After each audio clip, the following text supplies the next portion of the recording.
स्वागत है आप सभी का हमारे चैनल के एक नए सेगमेंट में जिसका नाम है गर्व। जी हाँ, इस चैनल के अंतर्गत हम आपसे साझा करेंगे इंपॉर्टेंट करंट अफेयर्स और कुछ most important historical events and dates. तो बिना वक्त ज़ाया करे चलिए कदम बढ़ाते हैं गर्व की ओर with Gaurav sir. Welcome to your YouTube channel Sikhavani पर। हम लोग आज के एग्ज़ाम के वनडे कंपटीशन के दृष्टिकोण से जो जीएस/जीके में सबसे महत्वपूर्ण फैक्ट बनता है वो होता है करंट अफेयर का। तो हम लोग करंट अफेयर पे आज कुछ क्वेश्चंस डेली लेके इसी चैनल पर आते रहेंगे आप लोगों के लिए। तो आप लोग कॉपी पेन लेके क्वेश्चंस को अगर नोट करना होगा तो करिएगा, वरना देखते चलिए, जो कि आप लोग के एग्ज़ाम के लिए बहुत ही इंपॉर्टेंट साबित होगा। वनडे कंपटीशन चाहे कोई भी हो, यूपीपी का हो, एसआई का हो, जीडी का हो, या कोई भी वनडे कंपटीशन होता है तो उसमें आपका करंट अफेयर की क्वेश्चंस मैक्सिमम देता है, जिसमें जी की जीएस देता है हमारा। तो आप लोग समय बर्बाद किए बिना अपने क्वेश्चंस पर चलते हैं। पहला क्वेश्चन जो हमारा है वह है, हिंदी में साहित्य अकादमी पुरस्कार 2022 किसको मिला है? बद्री नारायण सिंह जी को। किसको मिला है? बद्री नारायण सिंह जी को। सेकंड क्वेश्चन जो है वो हमारा क्या है? ग्रामीण विकास के प्रयासों के लिए रोहिणी नैयर पुरस्कार किसे दिया गया है? तो ये किसे दिया गया? सेठ रिचम संग्राम जी को। किसको दिया गया? सेठ रिचम संग्राम जी को। थर्ड क्वेश्चन जो हमारा है वो है, इसरो आगामी चंद्रयान 3 मिशन में किस देश के उपकरण को ले जाया जाएगा? तो किस देश के उपकरण को ले जाएगा? अमेरिका के उपकरणों को ले जाया जाएगा। चौथा क्वेश्चन जो हमारा है वो क्या है? चिल्लई कला की शुरुआत हुई है। चिल्लई कला की शुरुआत कहाँ हुई है? हमारे देश के कश्मीर राज्य में। और हमारा पांचवा क्वेश्चन जो है, कौन सा देश संयुक्त राष्ट्र के शांति निर्माण आयोग का सदस्य बना है? तो कौन सा देश है? नेपाल। ये जो शांति निर्माण आयोग का सदस्य बना है, ये नेपाल अभी हमारा नया उसमें सदस्य बना है। तो एक तरह से ये बहुत इंपॉर्टेंट फैक्ट होता है, किसी एग्जाम में पूछ सकता है कि अंतर्राष्ट्रीय संयुक्त राष्ट्र के जो शांति निर्माण आयोग का नया सदस्य कौन सा है। नेक्स्ट क्वेश्चन जो हमारा है वो है, नई दिल्ली अंतर्राष्ट्रीय मध्यस्थता केंद्र का अध्यक्ष किसे नियुक्त किया गया है? जो नई दिल्ली अंतर्राष्ट्रीय मध्यस्थता का अध्यक्ष चुना गया है, किसे चुना गया है? हेमंत गुप्ता जी को। नेक्स्ट क्वेश्चन है, पीएम मोदी कहाँ 12 जनवरी को राष्ट्रीय युवा सम्मेलन का उद्घाटन करेंगे? तो ये कहाँ करेंगे? कर्नाटका में। कैकला सत्यनारायण का निधन हुआ, ये कौन थे? ये एक तेलुगु अभिनेता थे जिन्होंने बहुत सारे पिक्चरों में अपना अभिनय देते हुए देश के लिए कहा जाए या लोगों को बहुत ही मनोरंजित किया है। नेक्स्ट क्वेश्चन जो है हमारा है वो क्या देखा जाता है, 2023 में फुटबॉल क्लब विश्व कप की मेजबानी कौन देश करेगा? 2023 की फुटबॉल विश्व कप की मेजबानी कौन करेगा? मोरक्को देश।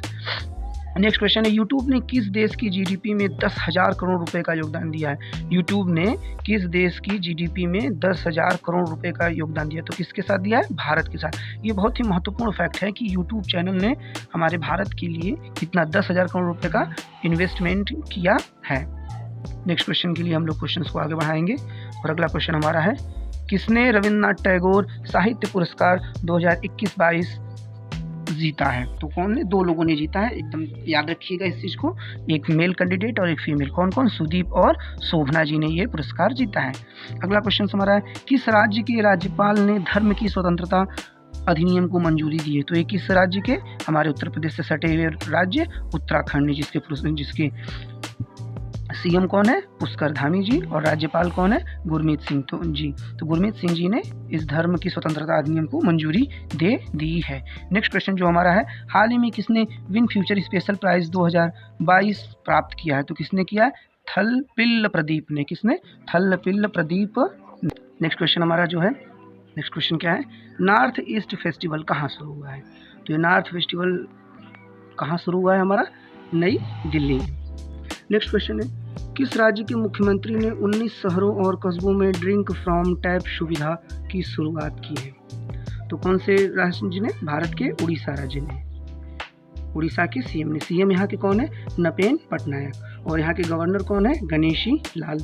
और इसमें उड़ीसा में एक और महत्वपूर्ण जो टॉपिक है वो ये है कि यहाँ पर ही व्हीलर द्वीप है जिसपे कि हमारा मिसाइल का परीक्षण होता है, जिसका नाम बदल के एपीजे अब्दुल कलाम रख दिया गया है। ठीक, तो अब हम लोग इसमें एक क्वेश्चन और देखेंगे कि जो हमारा सबसे प्राचीन नेशनल पार्क है वो क्या है? जिम कॉर्बेट नेशनल पार्क, जो कि कहाँ है? उत्तराखंड में। अब हम लोग कुछ इंपॉर्टेंट फैक्ट को और देखेंगे जो कि महत्वपूर्ण हो सकता है हमारे एग्जाम के दृष्टिकोण से।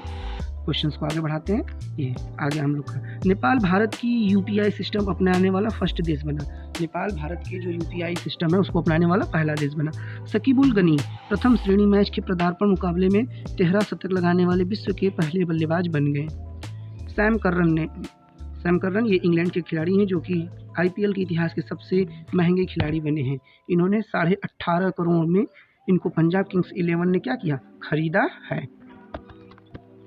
नेक्स्ट जो हमारा टॉपिक है वो क्या है, 23 दिसंबर को राष्ट्रीय किसान दिवस मनाया गया। नेक्स्ट है, असम सरकार द्वारा अरुणोदय 2 योजना लॉन्च किया गया। अभी हम लोग असम राज्य के विषय में और भी कुछ चीज़ें पढ़ेंगी जो कि आगे रहेगा। नेक्स्ट, भारत और जापान के मध्य पहली बार होगा वीर गार्जियन हवाई युद्धाभ्यास। ये हर देश एक दूसरे के साथ अपना युद्धाभ्यास करते हैं, तो भारत और जापान के मध्य पहली बार वीर गार्जियन हवाई युद्धाभ्यास होगा। और हम लोग का आज का लास्ट जो टॉपिक है वो क्या होगा, हिस्ट्री ऑफ द डे। 26 दिसंबर को जो महत्वपूर्ण घटनाएं आज तक घटी हैं उसमें से कुछ जो इम्पोर्टेंट हमारे एग्जाम के दृष्टिकोण से बन सकती है उसको हम लोगों ने आगे जाए। नेक्स्ट क्वेश्चन की तरफ हम लोग बढ़ते हैं। हमारा अगला क्वेश्चन होगा जो हिस्ट्री ऑफ द डे 26 दिसंबर, वो पहला क्या होगा, 1899 एडी में आज ही के दिन अमर शहीद उधम सिंह जी का जन्म हुआ था। इन उधम सिंह जी को जोड़ा जाता है जब जलियांवाला बाग हत्याकांड हुआ था, तो जो उसके मुख्य आरोपी या यूँ कहा जाए जिसके कहने पर भारतीयों को नृशंस हत्या कर दी गई थी, उधम सिंह को इन्होंने ब्रिटेन में जाकर गोली मारी थी। इन्होंने इसलिए मारा था, ब्रिटेन में जाकर इन्होंने कहा था कि अगर मैं ब्रिटेन में मारूंगा तो आगामी जितने भी वायसराय या क्षेत्र उस समय कमिश्नर होंगे उनको ये आवाज़ सुनाई देगी और वह पुनः भारत में ऐसी स्थिति करने के लिए उत्सुक नहीं होंगे कि फिर से उधम सिंह जन्मेगा और हमें मार देगा। नेक्स्ट क्वेश्चन जो है, 1893 एडी में चीन में कम्युनिस्ट पार्टी के संस्थापक और अध्यक्ष माओ त्से तुंग का जन्म हुआ था। माओ त्से तुंग ने चीन को आज़ाद कराने से लेकर और भी बहुत महत्वपूर्ण कार्य किया था। नेक्स्ट क्वेश्चन जो हमारा है, दिल्ली से मुंबई के बीच देश का first cross country motor car rally का उद्घाटन हुआ था। नेक्स्ट क्वेश्चन, 26 दिसंबर को वीर बाल दिवस के रूप में मनाया जाएगा। पीएम मोदी ने ये घोषणा किया था कि 26 दिसंबर को वीर बाल दिवस के रूप में आया था। ये जो हमारा 21 से 27 दिसंबर के बीच का वीक माना जाता है, ये बहुत ही महत्वपूर्ण है इतिहास के दृष्टिकोण से। इस दिन गुरु गोविंद सिंह और उनके पुत्र ने मुगलों के विरुद्ध युद्ध करते हुए उनके कई पुत्रों ने, उनके 4 पुत्र थे जो कि अपना बलिदान दे दिए। तो उसी उपलक्ष्य में प्रधानमंत्री मोदी जी द्वारा ये क्लियर किया गया है कि 26 दिसंबर को हम लोग वीर बाल दिवस के रूप में मनाएंगे। नेक्स्ट क्वेश्चन है जो हमारा लास्ट है आज का क्वेश्चन को आगे बढ़ाते हुए, 1530 एडी में आज ही के दिन 26 दिसंबर के दिन मुगल वंश के संस्थापक बाबर की मृत्यु हुई थी। ये फरगना का शासक था जिसने 1526 ईस्वी में लोदी वंश के अंतिम शासक इब्राहिम लोदी को मारकर दिल्ली पर मुगल सत्ता का स्थापना किया था। आज के लिए बस इतना ही, और हम अपने आज के इस क्लास को विराम देते हुए लास्ट में हम लोग एक मोटिवेशनल शायरी के साथ खत्म करेंगे। तो वो है, तो मुश्किलें इस दुनिया में कुछ भी नहीं, मुश्किलें इस दुनिया में कुछ भी नहीं, फिर भी लोग इरादे तोड़ देते हैं। मुश्किलें इस दुनिया में कुछ भी नहीं, फिर भी लोग इरादे तोड़ देते हैं। अगर दिल में हो कुछ करने की चाहत तो सितारे भी अपना रास्ता छोड़ देते हैं। के साथ ही आप लोग को हम धन्यवाद देंगे और आप अपने लोग डेली अपने पढ़ाई की तरफ अग्रसर हुए। Thank you for watching this video.